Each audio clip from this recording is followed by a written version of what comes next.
Invocation followed by our pledge, which will be led by City Secretary Dan Llewellyn. Grant me, O Lord, to know what I ought to know, to love what I ought to love, to praise what delights thee most, to value what is precious in thy sight, to hate what is offensive to thee. Do not suffer me to judge according to the sight of my eyes, nor to pass sentence according to the hearing of the ears of ignorant men, but to discern with true judgment between things visible and spiritual, and above all things to inquire what is the good pleasure of thy will. Amen. Amen. Pledge allegiance to the flag of the United States of America, to the republic for which it stands, one nation, under God, indivisible, with liberty and justice for all.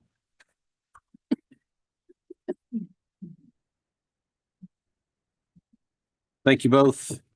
Now is the time for public comments. Any citizens who desire to address the council may do so. As you step to the podium, state your name for the record or raise your hand on the platform. We have one that has signed up tonight to speak publicly, is Mr. Alan Lytle.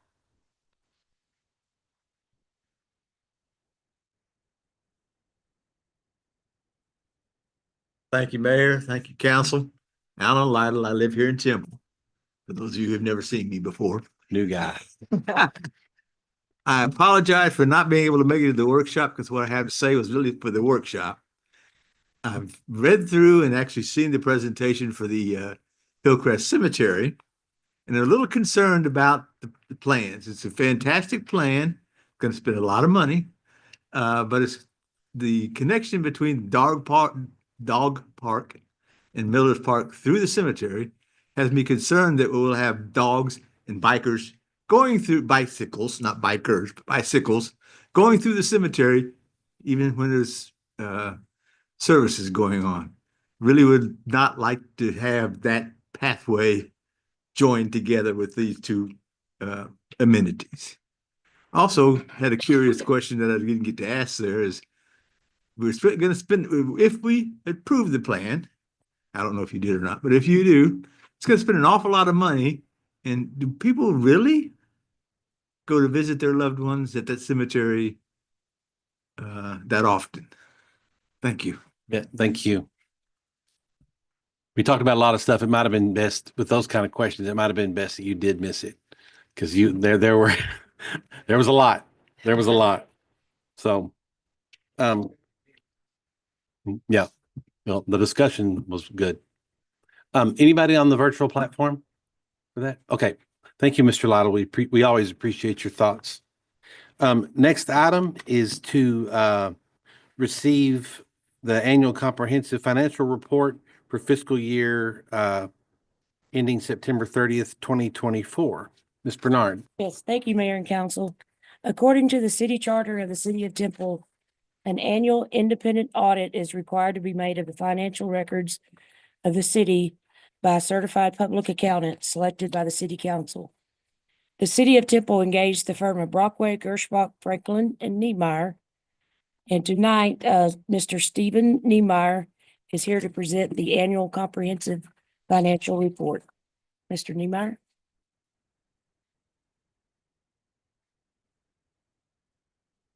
Honorable Mayor and Council, thank you for having me here. It's my privilege to present the annual comprehensive report. But next, oh wait, it's right here. Which one do I put? This one? Yes. All right, thank you. Whoops. Not powered. Too fat. All right. When we do the audit, we're auditing not only the city with its governmental funds and its proprietary funds, we're also auditing two component units, the Temple Economic Development Corporation and Reinvestment Zone. And part of that is to verify balances as of the end of the year. The city has $1.56 billion in assets and $934 million of liabilities. We test the controls and activities of all major sources of revenues and expenses. That would include $314 million in revenues, $90 million in payroll, $178 million in operating expenses, And there was right at $189 million in capital assets and debt payments that we examined or tested. There are also a single audit. A single audit is when you have federal funds that exceed $750,000. The city had $225.7 million in federal grants and $2.5 million in state grants. So we conducted the test to make sure they complied with both federal and state laws. We also help with just reviewing and assisting with the annual comprehensive financial report. And for those who have not ever seen one, this is it. It's a substantial document that the city puts together with their finance team, and we assist them with this document preparation. And as a result, our audit is unmodified, which means that we were able to verify that the balances were accurate and that they're free of any material misstatements and that you complied with federal and state laws. Some highlights. The city is growing. The population is approximately 95,000, and there was a 16% growth over the past 5 years for the city population. The local economy is growing as well. There was $107 million in permits in 2024, and there was 12,760 permits that were issued, which is over a 10% increase from the year before. There are new businesses looking to come to town. The SAE Super Alloy Technologies and CHEP USA and others are moving here. Revenues, the city's revenues are up 5.5% over the year before. There's been a 15% increase in property tax revenues, 3% increase in sales tax, and you receive $36 million in operating and capital grants. Expenditures increased $30.7 million for the year.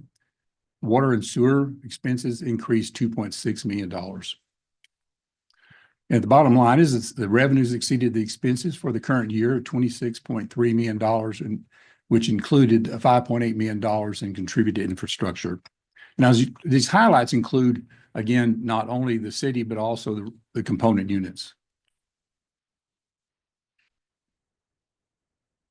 The city is investing in our future and capital assets. The city invested $133 million in capital assets. The zone share of that was $38.6 million. The city issued $60 million in bonds and $3.4 million in notes for government activities. The city has a pension liability related to the TMRS plan, and actually the liability decreased $7.5 million, which is a very positive thing. And the net pension liability related to the fireman's pension plan also decreased $1.6 million. There's other post-employment benefits. The city liability for that increased $240,000. We'll look at the revenues by type, and this is government-wide, so this includes your government funds and your proprietary funds. Water and sewer is your number one revenue. You can see the increase over the last 5 years. Government service is actually the third largest this year. It was the second largest up to this year, and now it's the third largest. It has $45.7 million. You can see the growth in that category. Property taxes are now the second largest source of revenue, and you can see the growth in property taxes over the last 5 years. Your sales taxes is $37.8 million. Franchise fees, $9.7 million. Grants and contributions. This is the category that sort of goes all over the place. In 2023, you had a lot of subdivisions that came online, so there was a lot of contributed infrastructure related to the subdivisions, which is included that number. And also, if you received any large federal grants for capital expenditures, they're also included in that balance. But this year, you received $36 million of grants and contributions. And then interest income. That's a nice thing. We actually have interest income. It's been the last couple of years, the interest rates have come back up. And so that's been a large source of revenue at $23.7 million. The expenses by function As you might think, water and sewer is our number one expense, $56.3 million.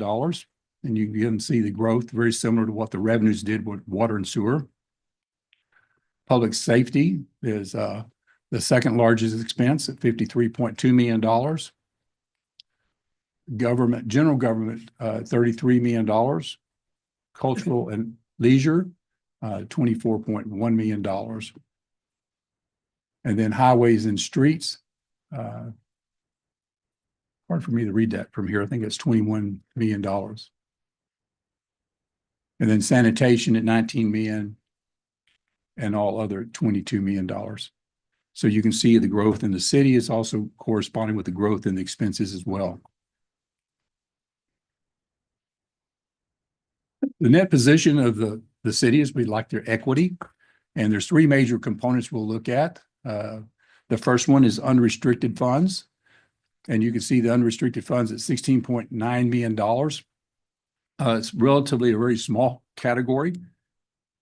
The next is even smaller, which is the restricted monies. That would be monies that are restricted for a specific purpose, like for bond funding, well, like interest bond requirements. The largest part of the city's equity is in our infrastructure, and that's a net capital asset. So you can see that that really is where the city is building its infrastructure to provide streets, water, sewer, for all our citizens. So it went from 240 million to $419 million over the last 5 years. The reinvestment zone is a big contributor to this infrastructure.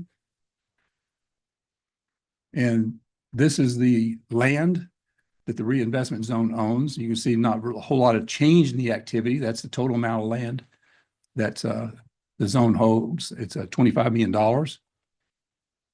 Up until this last year, there was very little buildings and other, but this year there was a $24 million investment in buildings. The construction in progress, this just shows you how much activity is going through the zone. You can see each area, there's just a lot of projects that are being invested in infrastructure. But the normal one category is infrastructure itself.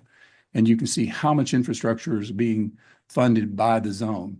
It went from $92 million just 5 years ago to now $76 million collectively has been spent on infrastructure. As I mentioned, the city actually produces this comprehensive report, and the finance team does an outstanding job. They are receiving 2 annual awards for the 2023 budget. That they received the Distinguished Budget Presentation Award of 29 years. And then for the Certificate of Achievement in Excellence in Financial Reporting, which is for this annual comprehensive report. On the 2023 report, they were recognized the 43rd consecutive year for their work. So they're doing an outstanding job. Any questions? Council, anything for Mr. Niemeyer? Their presentation. Tracy, how long have you been here? 32 years. So it took you 3 years to get it back up to recognize, right? And then Right. every year after that, you've done it. And I want to give credit to my staff for this annual report. They work on it very hard and just try to keep me out of it. So Well, they do a great job. Melissa Right. Pavelski, the whole crew. Yeah. And really appreciate and fortunate to have them. we appreciate you being humble, but you're leading a good team. Thank you. And you've done it for a long time. And just this year, you've added a couple of staff. Otherwise, with all this growth, your staff has not grown substantially, Right. has it? So, It has not. very good. That 29 years is based on last year that counts, and that number is fiscal year 23. We're in fiscal year 25. Yep. So it really only took her 1 year There you go. to within the 2 more shade. years. So that's all we needed. Very good. And I Well- was using Lotus back then too. Oh, gosh. I remember that. I was worse at Lotus than I am at Excel. So, I do have a hand up from Don Bond. Asked him to unmute.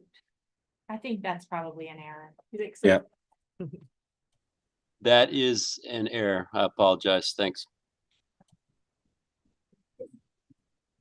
Council, nothing for Mr. Niemeyer? Thank you very much.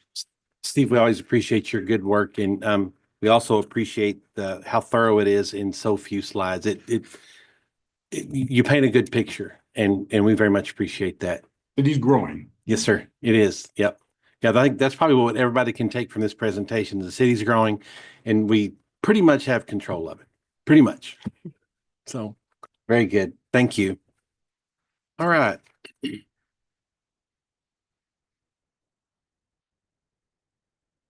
All right, next item is a public hearing that was scheduled. So let me go ahead and read it in. We had our next item was going to be to conduct a public hearing to consider adopting a resolution of support for the Texas Home Collaboration, which is the Village Communities of Texas, a regional housing authority in partnership with the Cesar Chavez Foundation to acquire, rehabilitate, and operate the affordable housing community known as the Village at Meadow Bend, located at 2787 South Martin Luther King Drive in Temple, and authorizing the execution of a cooperation agreement in support of such a development. We had a discussion with the Cesar Chavez Foundation team and others during workshop. We've decided that at this time, we're going to table that item, awaiting more information, more thorough discussion with council and the corporation. So council, and we also are not going to, is there anybody here that wanted to speak on that public hearing specifically? Even though we're not going to vote on the item? No? Okay. So we're going to postpone this item and the related public hearing until a indefinite time. And so council, I'll entertain a motion to postpone item 4. Or to a future meeting. I'll second it. We have a motion by Councilmember Pilkington. We have a second by Mayor Pro Tem Walker. Council, please cast your vote.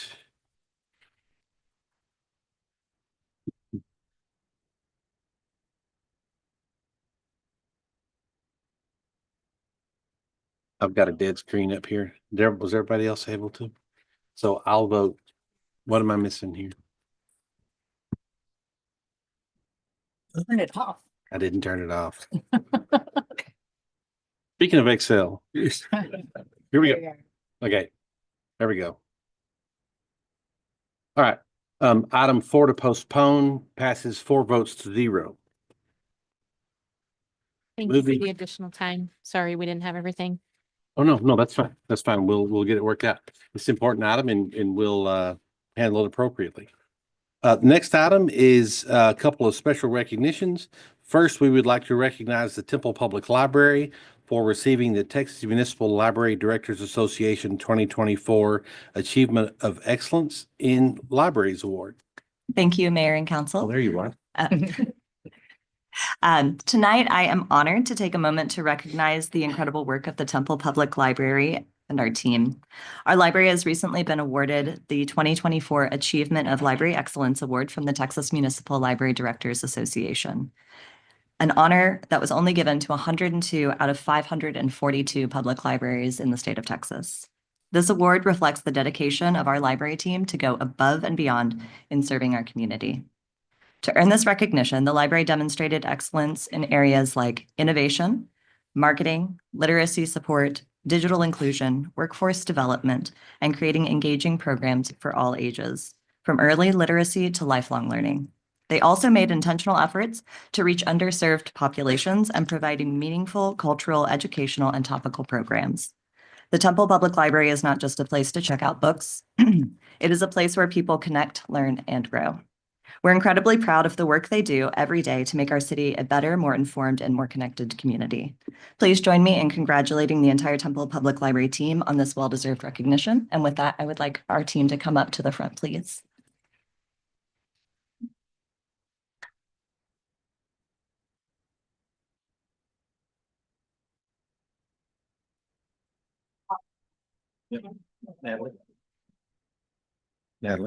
Natalie. Well, introduce your team or have everyone introduce themselves. Absolutely. please? So with us this evening is myself, Natalie Alvaro, Director of Libraries and Museums, and we'll pass this down. Okay, I'm Assistant Director Elizabeth Page. Mike Hicks, Facilities Manager.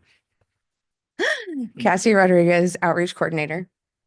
Heather Bailey, Technical Services Supervisor. You got it. That's it. David Craig, Circulation Supervisor. They gave you a hot mic.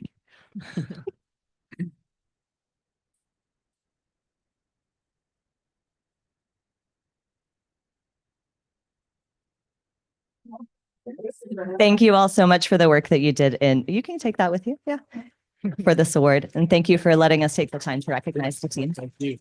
Great job. I'm the For the next next one item? as well, yeah. Okay. All right.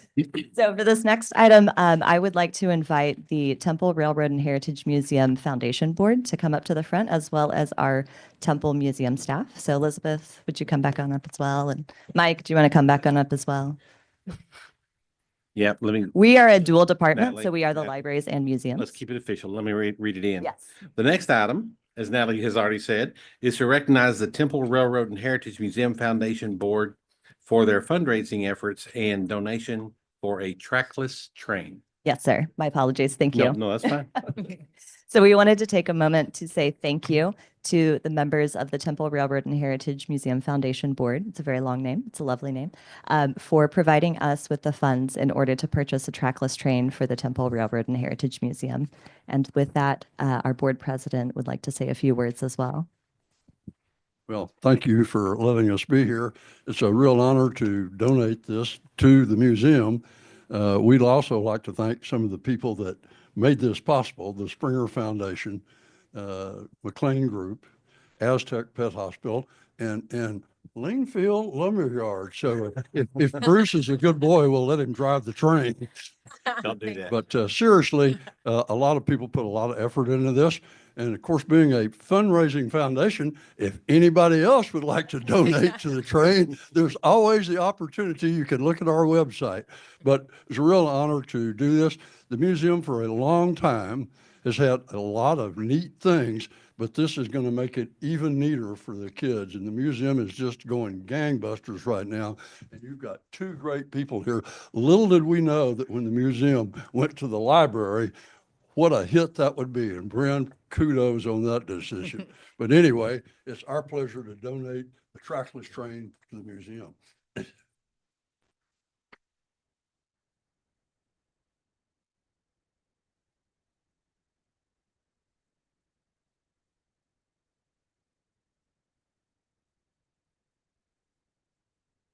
How much is that for? Or is that just the trackless train?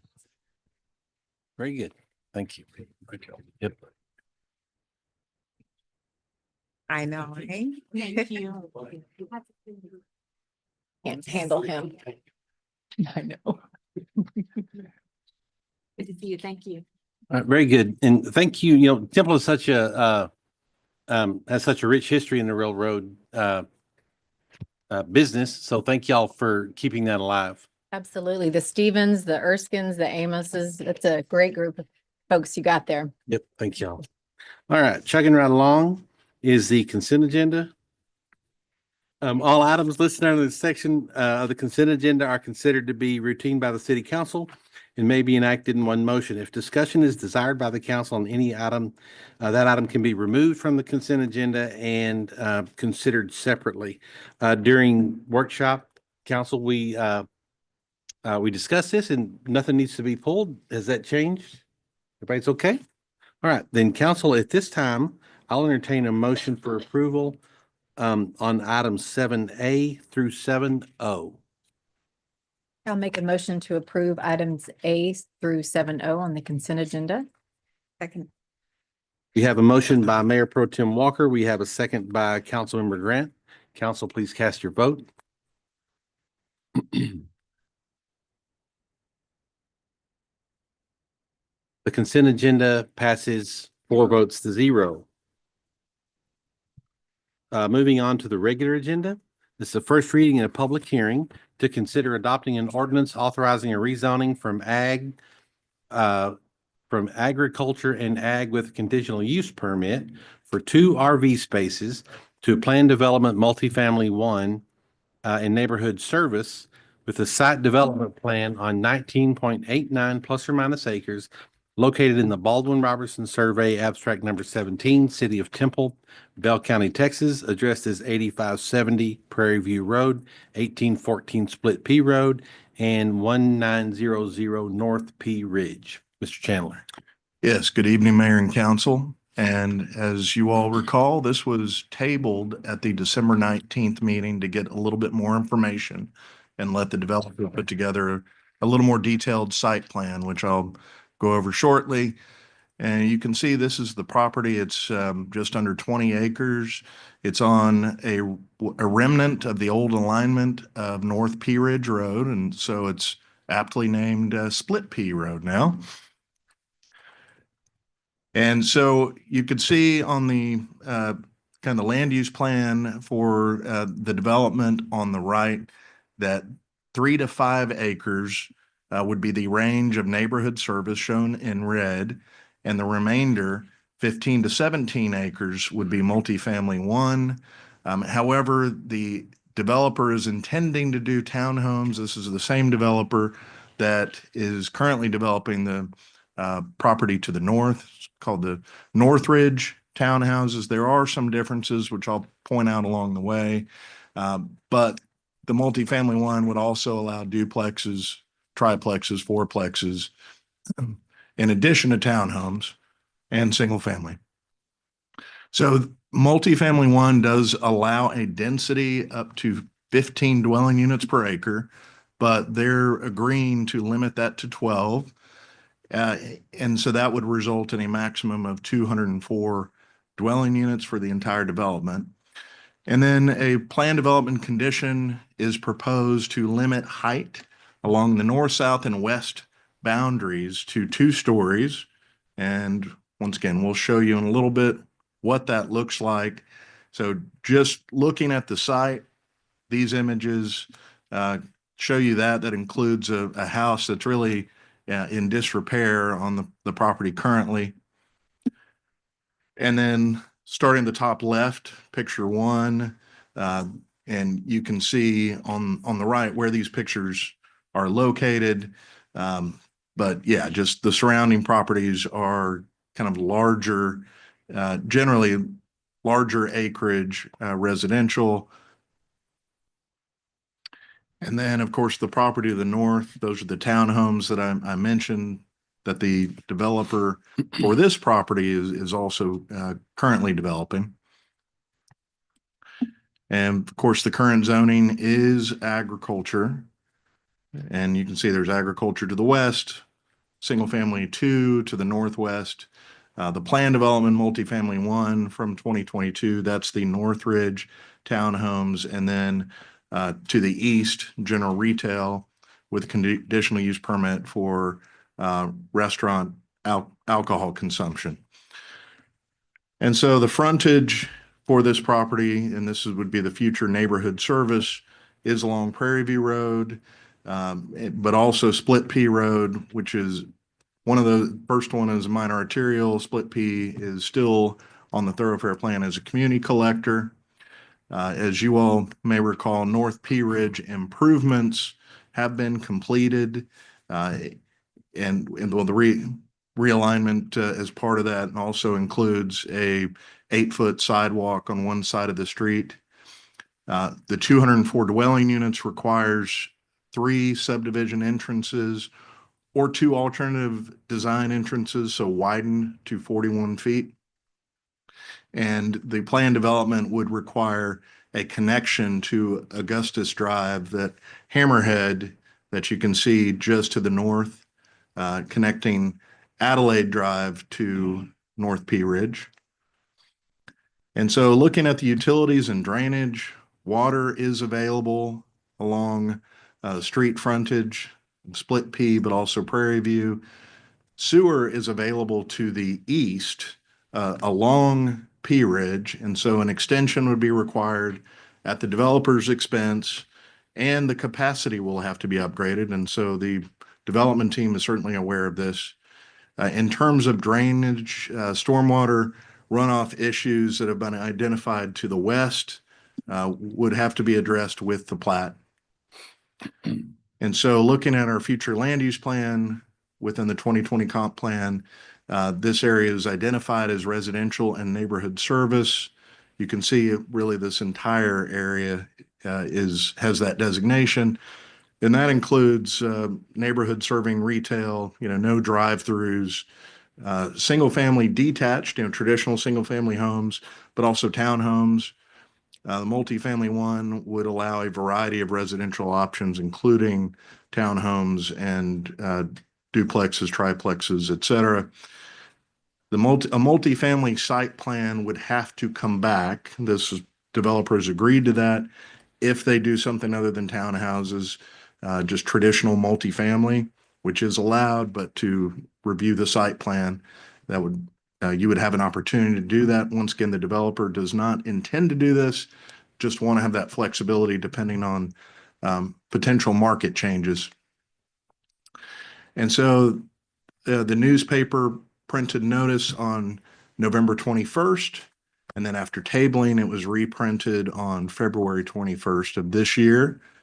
Notices were sent out to property owners within 200 feet, and that included 89 properties.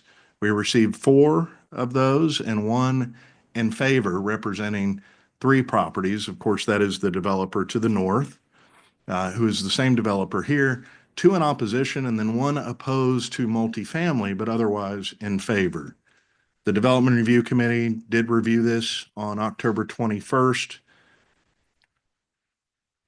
And so on the left, that's the original kind of land use plan provided by the developer with some feedback from neighbors and also additional input from you all at a previous workshop. Went back to the developer to put together a more defined site plan, which you can see on the right. And I'm going to go through that in a little more detail when we talk about the staff recommendation,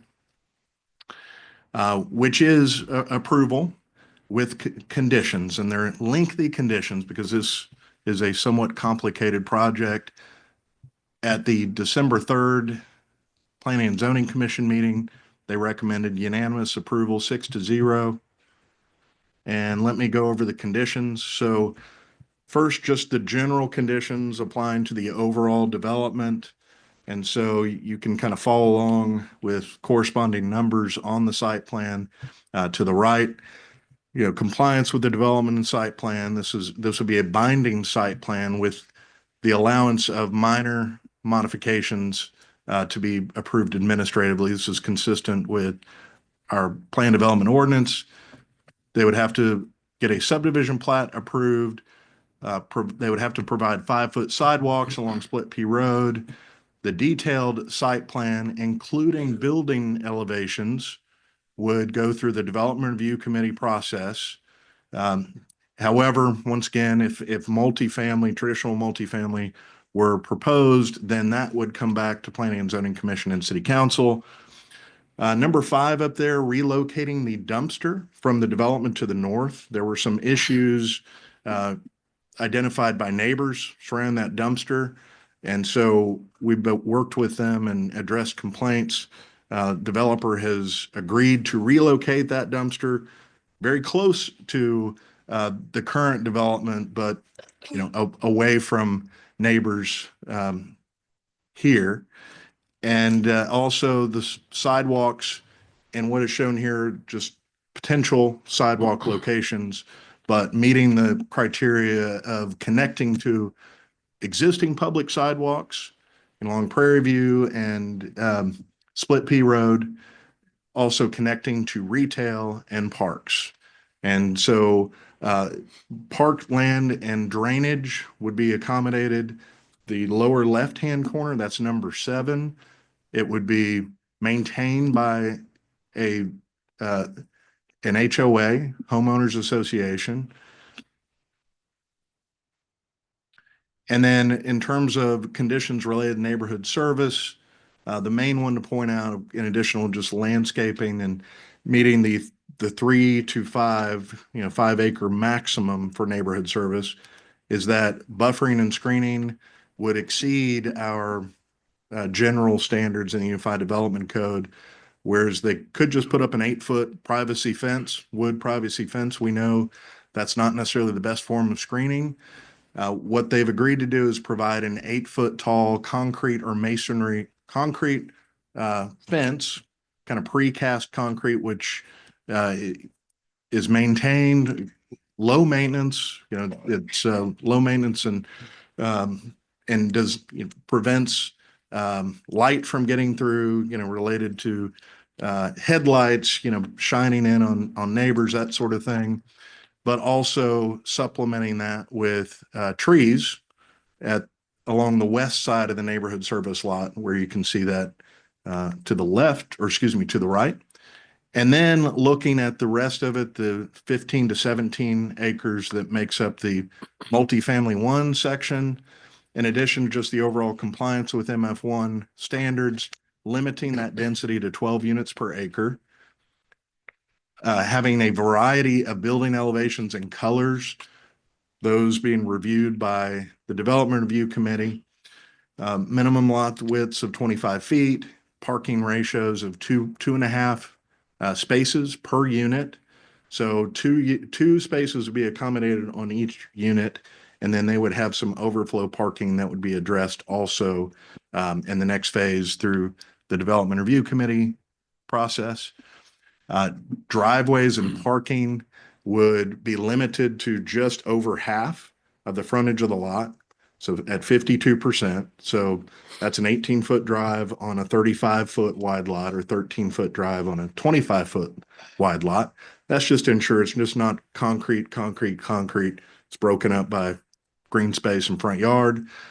Providing a connection to Augustus Drive, as we talked about before, adding 2-inch diameter breast height trees along the perimeter street frontage at 50-foot spacing. Minimum 1 tree per yard, and also compliance with the residential subdivision entrance standards, as we discussed before, prohibiting residential driveways on Split Pea Road or Prairie View, limiting the height to these townhouses of 2 stories along the perimeter on the north, south, and west sides. And then in terms of buffering and screening on the west side, screening from future townhomes to existing residential, these would be in the backyards of the townhouses, 8-foot tall wood privacy fences, maintained by the property owner, a minimum rear setback of 20 feet instead of 10, pushing those buildings further away from existing neighbors, prohibiting balconies. So once again, protecting privacy for existing neighbors, but also planting at least 1 2-inch diameter breast height tree in the backyard, maintained by the homeowner, rather than putting in a HOA no man's land strip that may not get maintained. And so that would also aid in the screening. And that's a lot of words, but I'm happy to answer any questions. And I know Josh Welch is here as the developer in case you have any others. Thank you, Mr. Chandler. Counselor, any question or discussion with Mr. Chandler? No, we covered this in workshop. Everybody okay? Okay. All right. Thank you, Mr. Chandler. At this time, I'll open the public hearing. Anyone wishing to speak may do so. Step to the podium and state your name, or raise your hand on the platform. Alan Lytle, live here in Temple. Just one quick question. The height limitation, does that also apply to the neighborhood services area? So we can't have a tall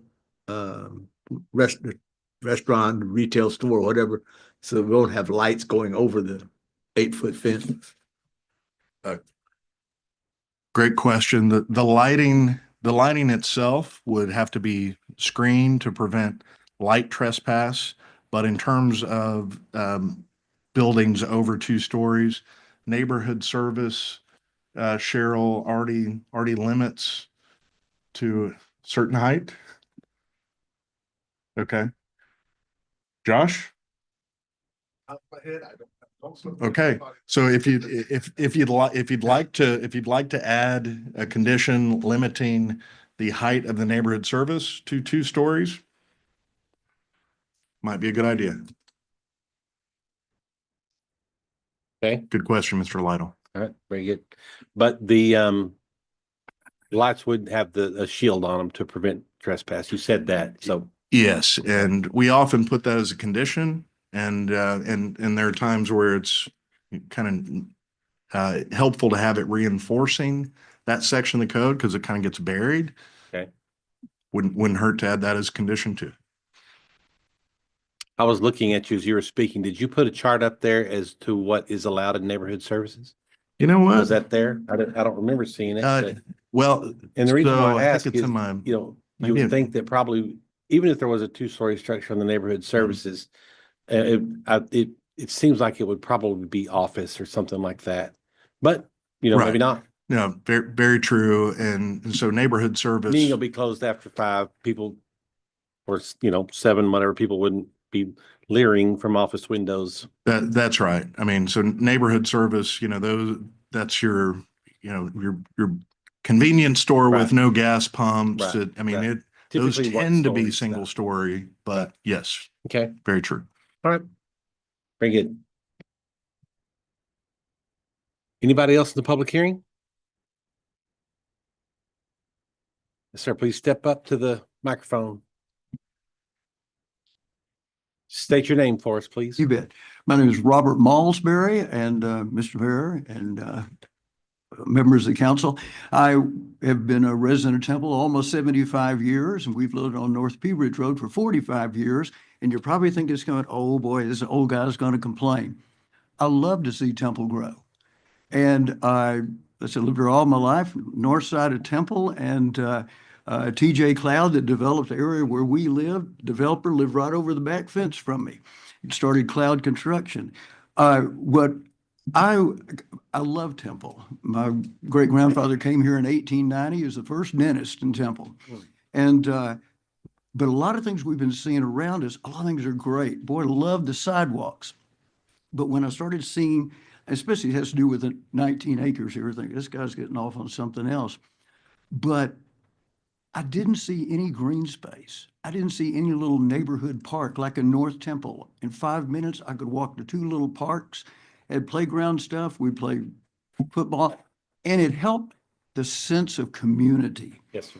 And back then, we had more yards than they're putting in these days. People would be out in the yards. You got to know your neighbors, but you also got to know the folks that lived farther on down the street because there was a little neighborhood park. You walk your dog down there, or you go down and play with other kids. And what I've seen, and especially was worried about this, the townhomes they built there just to the north of this property are so packed in. Talk about density. There's no green space, just concrete, asphalt.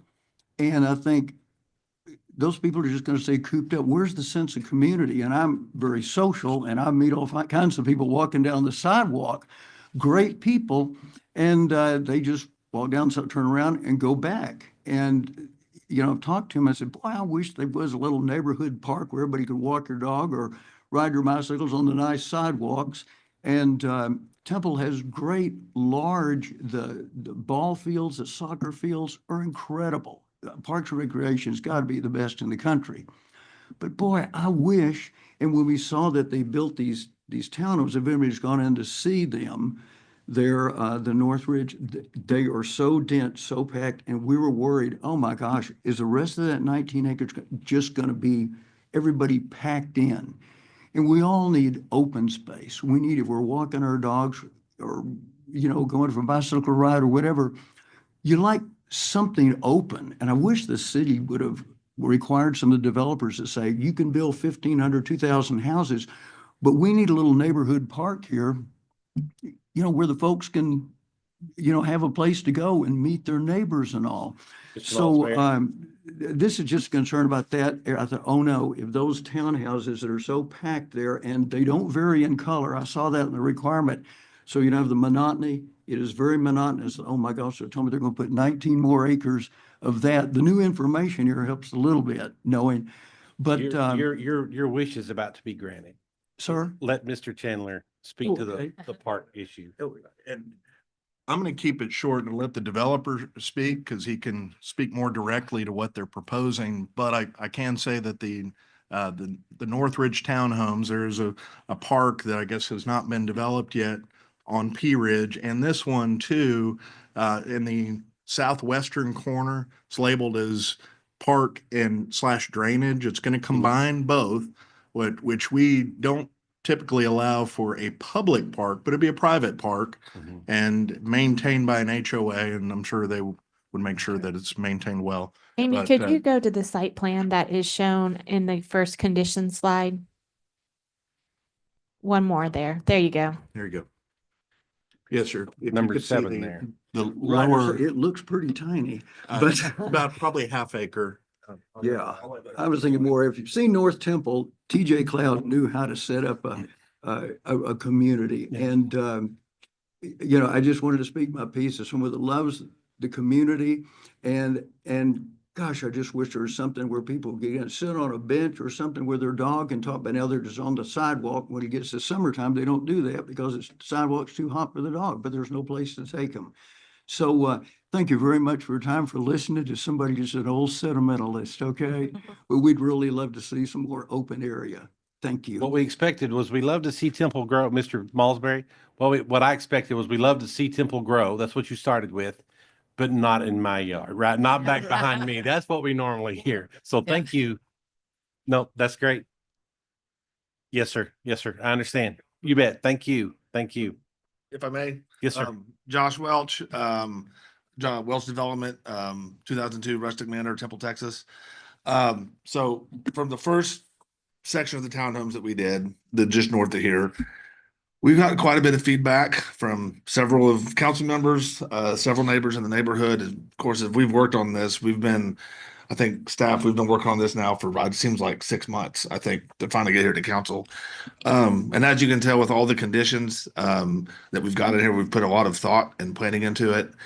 And so all of the things that was it Mr. Mull? He left. Okay, All well, through. one of the things he just brought up, we have taken those into consideration Yep. from going from the first part of that property that were just to the north of there to this one.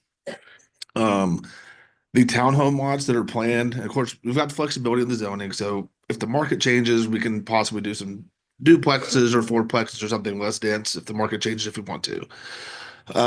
But these lots are bigger than the lots that are in the previous section. The parking areas with the green space and the grass in the front, that's part of the conditions in here you saw. That was taken into account in here.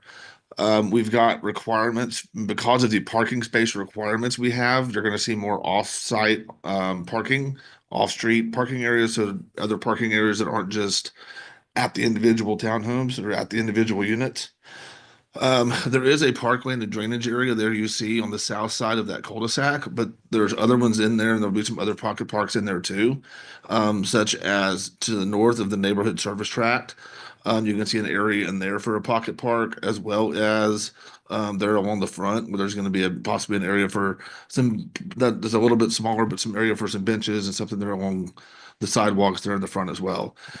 So between that and then the buffering standards and trying to, because being sensitive, and I know that there's been some concerns from the neighbors of increasing fence standards, putting extra trees in, extra setbacks, and trying to accommodate them as best as we can.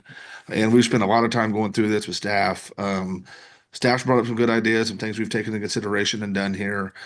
So all that being said, I think we've come up with a very good plan. I know another concern that staff's brought up, and I've been involved in this area for a while, and it was mentioned, is the drainage, and because the drainage out there there are some issues with it currently. And staff will hold me to this. We've got an oversized area for drainage. It's larger than what we're going to need.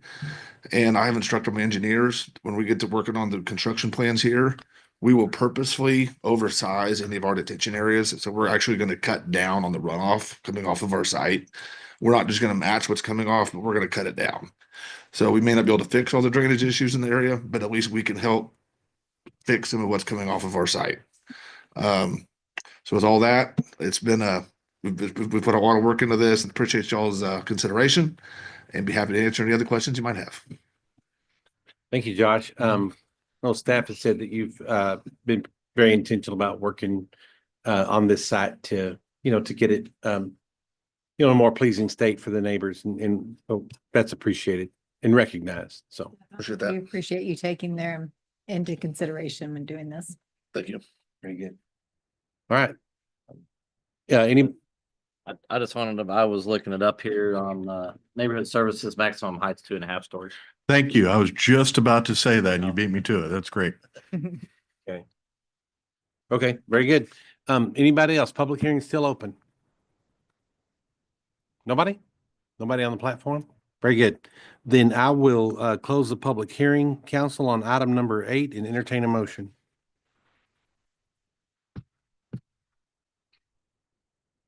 To approve item 8. Pardon? Okay. Jessica can fix it. Yeah, no, now mine's doing it. Ms. Grant? I move to Made approve move. item 8. Okay. Okay. We have a motion by Councilmember Grant. We have a second by Councilmember Pilkington. Council, please cast your vote. Item 8 passes 4 votes to 0. Item 9 is the first reading and a public hearing to consider adopting an ordinance amending Chapter 8 of the City of Temple Code of Ordinances and renaming the chapter Emergency Management and Disaster Relief. Ms. Henniger. Good evening. So this is going to be short and sweet. Just going through, bringing it to y'all here. We talked about it in workshop about a month ago. So only proposed change is to change the title. As we had previously discussed, civil defense is dated terminology. So we're just updating it to emergency management. There are a couple of proposed additions though.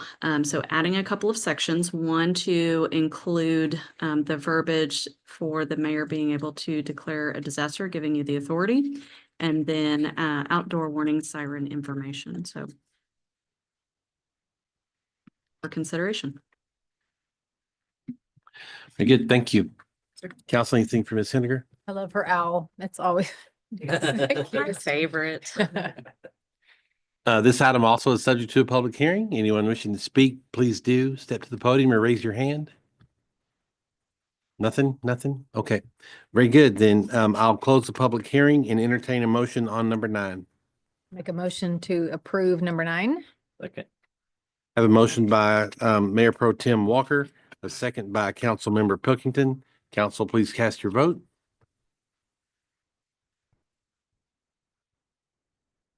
Item 9 passes 4 votes to 0. Item 10 is first reading and a public hearing to consider adopting an ordinance authorizing an amendment and adopting the tax increment financing reinvestment zone number 1 financing and project plans to align with master plans, which include adjustments to operating expenditures and public improvements for fiscal years 2025 through 2029. Ms. Bernard. Yes, thank you, Mayor and Council. This item before you that was reviewed and approved by the Reinvestment Zone Board on February 26th.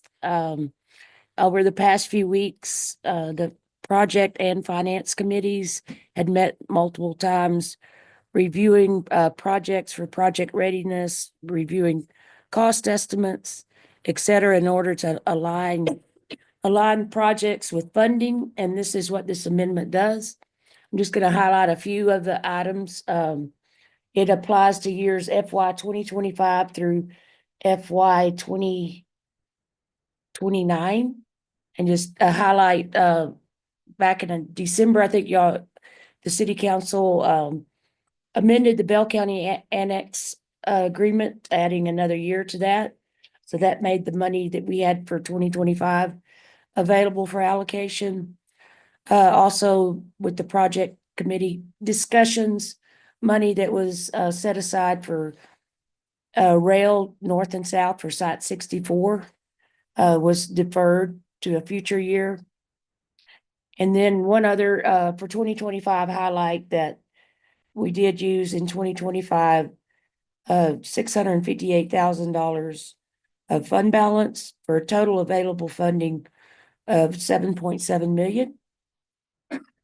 Now the use or allocation of those funds, again, we added funding to the outer loop, Windland to I-35. The downtown city center, 4th Street to Avenue A. Construction there, added some funding for that. And then in South Temple water lines right away, we moved money that was allocated in future years, accelerated that, adjusted the estimates for the right away purchases and added money in 2026. Old Howard Road, the project committee wanted to go ahead and get to all the way to FM 1237, the design of that road for $1.7 million. The reinvestment zone also approved some master plans, one for Crossroads Park and also one for Wilson Park master plan. And then in 2025, or 2028, we add back funding for the from public improvements of 2.4 million and 3.5 million. That's adding back to the Bell County Annex funding by moving that out the year and then adding funding back for the rail site to 2029 and had 400,000 added to fund balance. Now that's a lot of money or a lot of numbers and moving parts. But be happy to answer any questions related to that amendment. Thank you, Council. Anything for Ms. Bernard? It's a lot of work to go into a 5-minute presentation, so thank you for that. All right, very good. This item is subject to a public hearing. As usual, anyone who wishes to speak, please step to the podium or raise your hand on the platform. Nope. Nothing and nothing. Okay, very good. Then I will close the public hearing and council will entertain a motion on item 10. Present it. Second. We have a motion by Councilmember Pilkington. We have a second by Councilmember Grant. Council, please cast your vote. Prime